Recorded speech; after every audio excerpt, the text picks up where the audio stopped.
There we go. It finally caught up. pjnet.tv. It is 9 p.m. on the East Coast, and you are watching The Bumper, which is playing. And we are recording this in case we need to review it for exhibits in court later. And we're streaming to YouTube, Facebook, and Twitter. Our guest is standing by, and we are going to count it down to Studio 37 Alpha.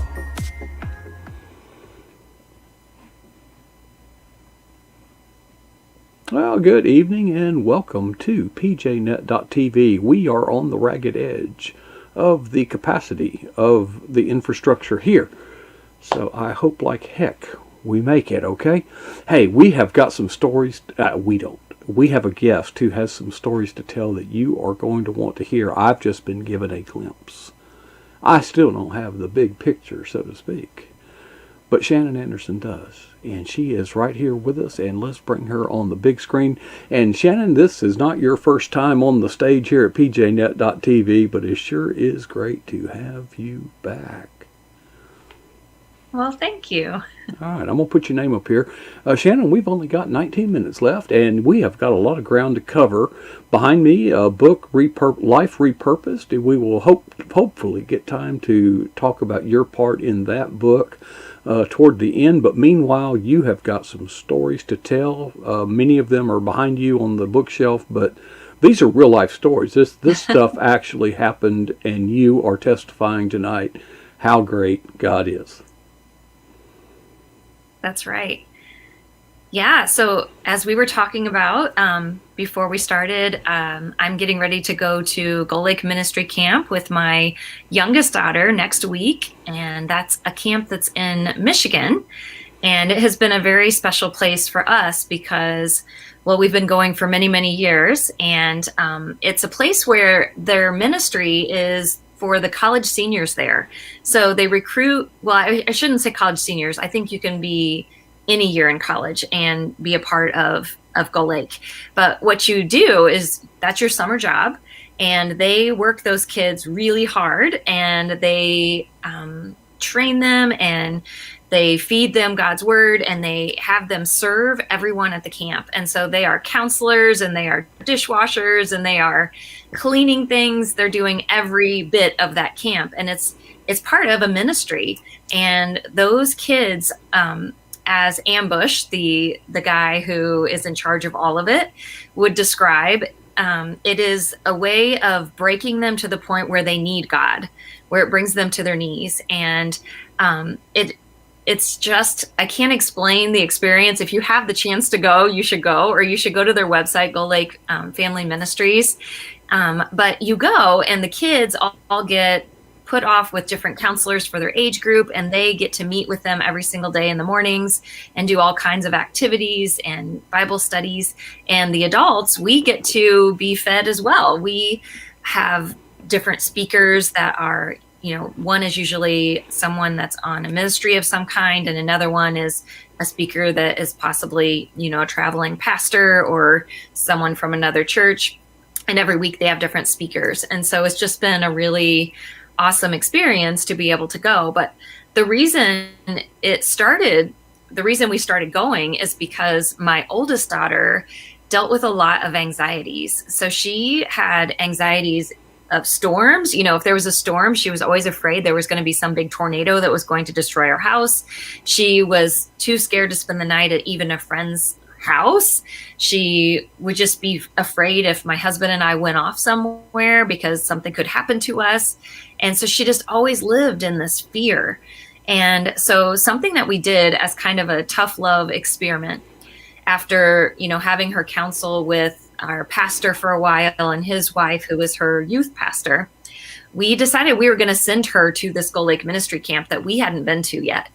And we even invited our pastor and his wife over to our home to help us deliver the news that she was going to be going to this week-long camp that was 3 hours away in another state, and that I wouldn't be able to come and rescue her because I was going to be in Los Angeles at a writing conference, and that she was going to be going. And of course, she was terrified. So we prayed with her. Our pastor told her that he wanted to have her memorize 2 Timothy 1:7, and that once she had that memorized, that he would take her out for ice cream. She had that memorized in a day, and they, talked and counseled leading up to it. And then when she went to this camp, I expected, we got special permission for her to bring her little, at the time it was a little track phone, that you buy the minutes for. Oh, yeah. Mm-hmm. And we got special permission for her, the person that was going to be in her cabin with her, to have that in case she needed to call for comfort. And that whole first night, she didn't call. And I was in Los Angeles staying at a friend's home. And I remember being so worried, like, oh my goodness, she's so upset with me that I made her go. She doesn't even want to call to get, to talk to us. And then, the next day, nothing, no call. And I finally ended up calling my friend who was in that cabin, our neighbor, who is one of the youth pastor's relatives. And I asked her how things were going, and she said, you wouldn't believe it. She was like, she has been so tired by the end of the night. She's just going to sleep, and she is having so much fun. She's been giggling, and she's been trying out things like the zip line. I mean, things that would be terrifying for her before that she was doing. Like, she did this rock climbing wall and hit the bell at the top. I mean, things that you would never, ever expect. And I remember getting her on the phone to prove that she was alive and crying. I just cried when I talked to her, because she was so full of joy. And it was like the fear was gone. And she was telling me all about this counselor that was with her. And it was just amazing. I mean, God gave her the exact counselor she needed, that helped her through those first couple of nights that were tricky. And we've been back to that camp ever since as a family. We've been going every year. And this will be her first year not going, only because she's starting to teach. She got a job at Heritage Christian School in Indianapolis, and she starts teaching in a couple of weeks. So she's going to be doing that instead of going with us. But I share all this because, first of all, because we're getting ready to go. But secondly, all those years ago when that happened, that was such a pivotal moment for her that I wrote about it.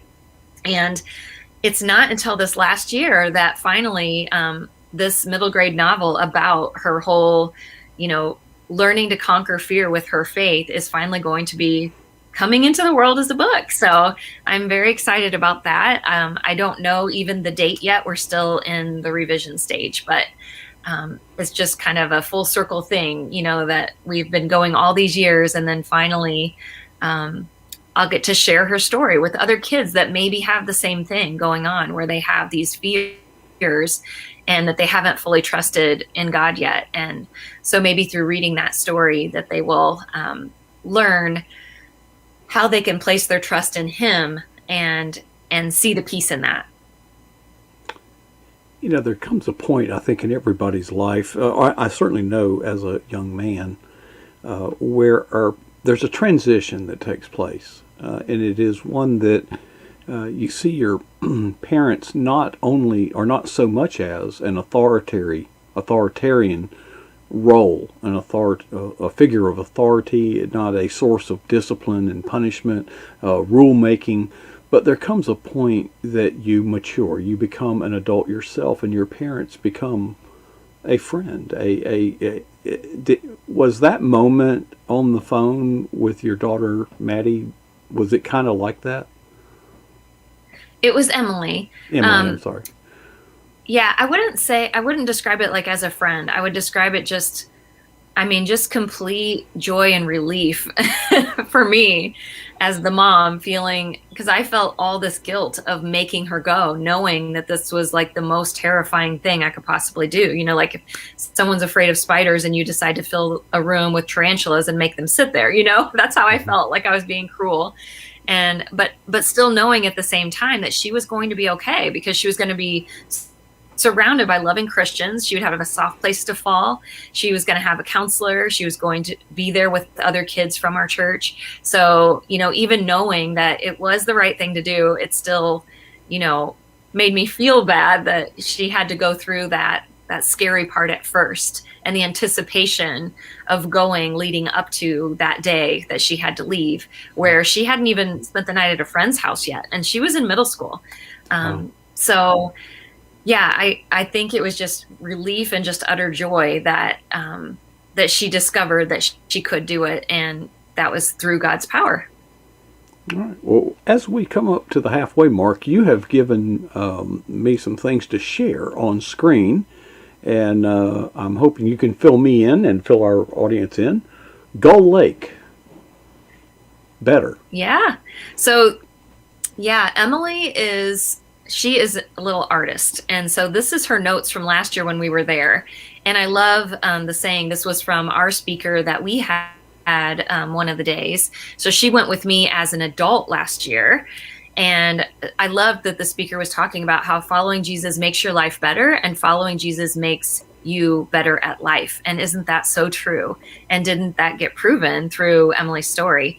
If you want to click to the next one, I can do all things. yeah, so you'll get to see a little glimpse of her artistic talent in her Bible. I could spend the whole day just flipping through her Bible and adoring all of these ways that she has pulled verses and beautified them. And so I just picked a couple that happen to deal with fear and trusting. And so, yeah, and there's that one. So you had to get her a Bible that has little spaces to do this, right? I mean, mm-hmm. Yeah, it's actually called a journaling Bible, and okay. She definitely makes it beautiful. Yeah, and then the next picture should be her, I believe. Yeah, there she is. So this was when she found out she got the job at Heritage Christian, and I went there last week to help her set up her classroom, and I'm going back this week to do the final touches. What would you know about that? I'm sorry? What would you know about setting up a classroom? I mean, well, it's been quite an experience. It's been like so exciting, but also a little bit sad, because this is, I just finished teaching 25 years and I resigned to write and speak full time. And so it was a little bit sad because the beginning of the school year is my favorite time of the year. And so giving her my whole entire classroom, van load by van load, and seeing it in her new space is very exciting, but it also left me a little bit, sad that I'm not the one that's going to be teaching this year. Well, I think she's had some good guidance. A dollar bill inside a Bible with a note? Yeah, so this just very quickly last week or the week before, my youngest daughter and I went on a mother-daughter trip. So I let her, kind of choose where she wanted to go, what she wanted to do. And this was just kind of a neat thing that happened. One of the nights, so we stayed at various hotel rooms, and she said, "Mom, I saw online that, sometimes people will leave like $1 in a Bible, and, that way someone that happens to open their drawer and open the Bible will find it and they can have that $1." And I was like, "Oh, okay." And she said, "Well, I opened the Bible in our drawer in our hotel room and there was $1 in there." And I was like, "Oh, so what are you going to do?" And she said, "Well, I'm going to leave another $1." And then you could see the note that she left there. So she left this note. She doesn't know that I'm sharing this. And she doesn't even know that I saw the note. But when she was in the shower, I couldn't help myself. I had to see what she did. And so she left another $1 in the Bible. And you can see, she said, "I hope you have a wonderful day. I don't know you and what you may be going through, but I do know one thing. God loves you no matter what. Jesus died for you, even if you don't believe in him. Love, Maddie." And so I just thought that was way more meaningful than the $1 itself, because, maybe that would give someone something to think about. And, maybe that person isn't familiar with the Bible that opened up that Bible for the first time, or that discovered it in the drawer and maybe was going through a hard time. And so it was just one of those moments that when I read that, I was like, oh my goodness, that is so amazing that she wanted to do that on her own. And I hope that it uplifts someone. Well, it almost sounds like a page taken out of the D-to-Day book. Yes. And she was the little evangelist back then too, in 3rd grade, when she was handing out Bibles in our public school and leading a Bible study, again, for people who maybe weren't familiar with the Bible yet. And yeah, she's just always had it in her heart to share and to make sure that people know that God is real and that Jesus loves them. And she wants to share that and make sure people know that. Now, unlike your other daughter, who you shared had some anxiety issues, she doesn't look very anxious here on stage. The funny thing is she actually does have some anxiety issues, but on the stage she is very comfortable. And so you can see she's small but mighty. I mean, look how little she is compared to the guitar player there. She's 17, but yeah, she sings in the praise band at our church. And she, for whatever reason, she just has this bold faith, and she has a boldness when she's on the stage. She has been in lots of theater productions, and you would never know that she gets a little nervous when you see her up there singing and performing. So you included one other picture. Who is this character? This character is my husband. So Matt is the police chief in our town, and we just are in a small town. But something happened yesterday that just really touched me. And I felt like, the police get a bad rap these days.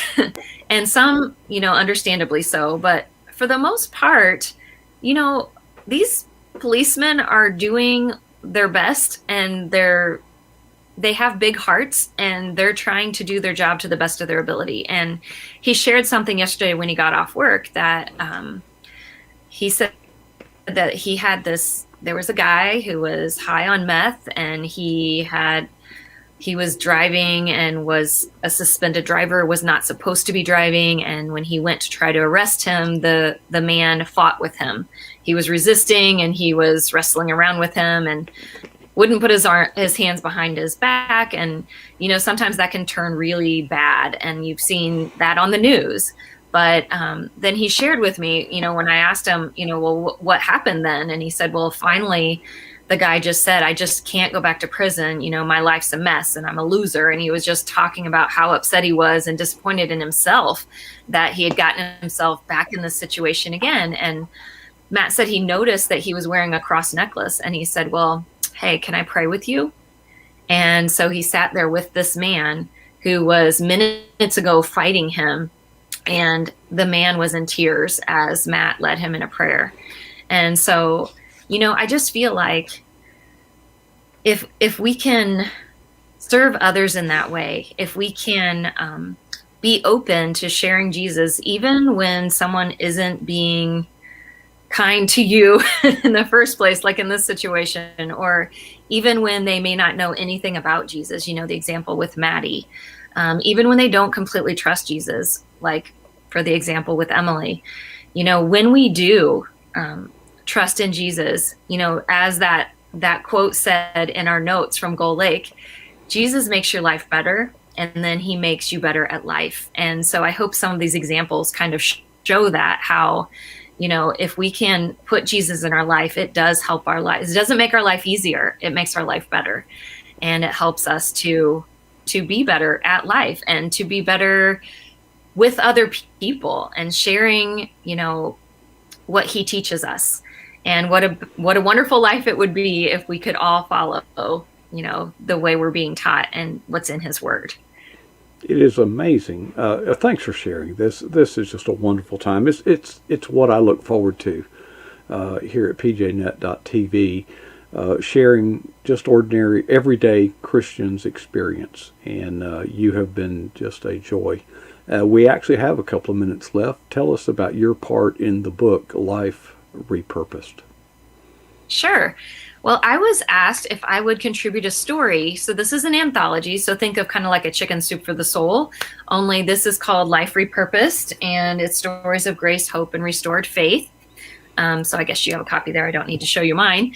But my story, I decided what I would write about is accepting the big picture. And so I use the analogy of a puzzle.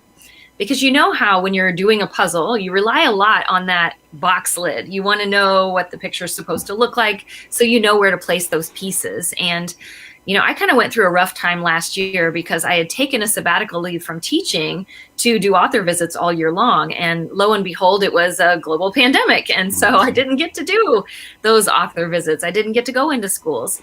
And it was really tough because when you're on sabbatical, you aren't being paid. All your benefits are dropped. And I was really scared, what's going to happen. We have Emily, who is going through her last year of college. We had a wedding coming up. She just got married. And we have Maddie, on her tail going to college next year. And both of them, which fortunately want to go to small Christian schools, the unfortunate part is those cost a lot more. Mm-hmm. And so I, had to really put my trust in that this was going to be okay. And the whole analogy with the puzzle is that, in life, God holds that box lid and we don't always get to see it. We don't get to see the big picture. And so we have to go with the pieces we've been given so far. We have to decide, like, where do those fit in with the other pieces that are here? And maybe you don't have any edge pieces yet. We all like to start with that. But, someday we will see that big, glorious picture, and that'll be a wonderful day. But for now, we have to live with the pieces that we're given, and that we have to trust that God's going to give us, in his perfect timing, the pieces we need when we need them. And that if we trust in that, that's all we need. That's kind of our purpose, is trusting in God and praising him for giving us the pieces that he has given us so far, and trusting that he's going to complete that picture someday, and we will get to see it someday. Shannon, you're a good storyteller. Have you ever thought about maybe writing a book? Did you? I should do that. You ought to give it a spin. You might be good at it. Well, I should mention one last thing. Okay. The proceeds for this book, the Life Repurpose book, everything goes to Destiny Rescue, which is an organization that rescues girls from human trafficking. And so that was another reason that drew me to wanting to contribute a story. Mm-hmm. So I don't get anything for being a part of this book. What I get is the joy of being able to be a part of this book and knowing that I get to help some of these girls and get them rescued from sex trafficking. But the book is filled with all kinds of awesome stories by other Christian authors of grace, hope, and restored faith. So, you should pick up a copy. Well done. My good and faithful servant is our reward. And thank you so much for sharing, Shannon. And it's always good to have you. We'd love to have you back again. Tell us how it all went. And hey, thanks for sharing tonight. Thanks for having me. Glad to do it. Well, folks, there you see. That was Shannon Anderson. What a joy. What a storyteller. There you see the view high atop the Eagle's Nest, the broadcast facilities here at TV. And as good as that was, it is not over. In just a few moments, he's in our green room now. We have got a first-time guest, and you'll want to catch that. Now, I've got some work to do to get everything ready. But I'd like you to consider two questions. First, what is the boldest thing that you have ever done for Jesus Christ? And the second question is, just how long ago was that? And the challenge in those two questions for me, and I hope for you, is to never be satisfied with either answer.